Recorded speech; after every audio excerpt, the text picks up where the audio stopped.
She's a stand-up. She's also a documentary filmmaker. What can't she do? Please welcome to the stage, Roya, Hamadani.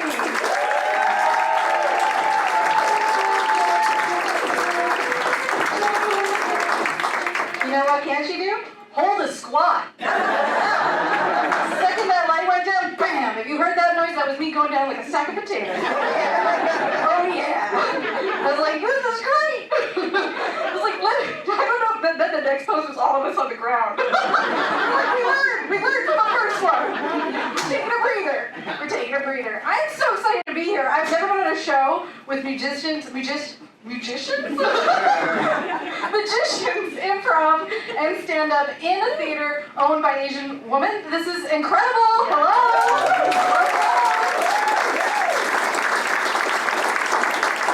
Yes, I didn't grow up in a city. I grew up in sort of like a smaller area where there were like no Asians. It was like 1%. So everywhere I went, people just tried to guess my ethnicity. I was like a walking game show of whose brown is it anyway. Is she Indian? Is she Guatemalan? Is she the other kind of Indian? We have no idea. A woman actually asked me when she went like this, she went, "What is this? What's going on here?" I was like, well, an Iranian man and a Filipino woman decided to embark on a 45-year loveless marriage.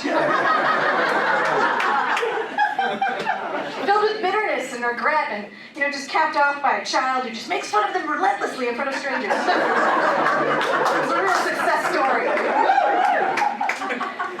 Yeah, I told a professor once that I was half and half, and he looked at me and he said, "Roya, you have hybrid vigor." And I said, "Sir, I think you've mistaken me for corn." So as I said, my mom's Filipino. She was in charge of the discipline because she had all the knives. Oh yeah, when I was bad, she didn't put me in a corner or timeout. She'd take out 10-inch Japanese carving knives and shake them in my face, screaming, "Disobedient child!" When people ask me what my childhood was like, I just say serrated. Yeah, she didn't always want me to obey. She let me have a little independence. If I tried to put on an outfit she didn't like and go to school, she didn't say change your clothes. She said change your name. She's rough. She's rough and tough. But she knows I do comedy, and she would have come tonight, except she's really older and tired, and she didn't want to. Yeah, but she doesn't like it. She's like, "Are you going to do another presentation? Why they ask you? You are not funny. Thank you." She just knows I'm talking about her because she's evil, not stupid. So she says, "Why you do this, eh? Why you make fun of me? Why you not wait till I'm dead?" And I said, "Because you're taking too long." No, we joke all the time. We're constantly bantering. She said to me recently that she wants to be cremated, and I said, "That's great. When?" So let's get into it with my dad. He would also be very, very, very, very upset to know that I was telling jokes about the family to strangers. However, he is dead, so I am free. He had a joke in particular that he loved to tell at the dining table. It was a real funny one. How did it go? "I could sell you for 40 camels. Which was a horrible thing to say to your 13-year-old daughter, especially because my sister could apparently get 60 camels. It's fucking bullshit, right? I don't have kids. But if I did, I would know how to sell them fairly. You just assign the same number of camels to each kid you're trying to get rid of. You don't mark one down because she wears glasses. You mark her up because if you take off her glasses, she can't run away."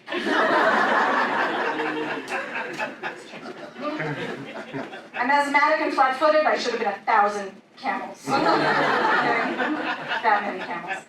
My parents, for some reason, we always have the feeling that they wanted us to marry white guys, me and my sister. And I'm an overachiever, so I married two.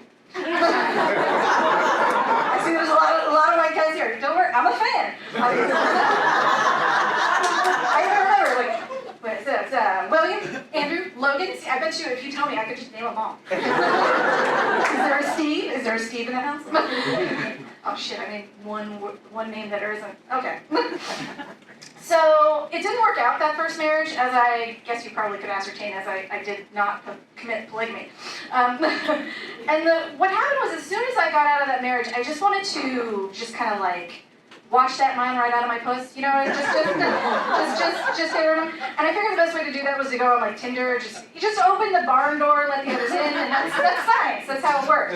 So I went on there on one of the apps, and this guy wrote to me. And his opening line was, "I want to bend you over every piece of furniture in my house." So I wrote back, "How much furniture do you have?"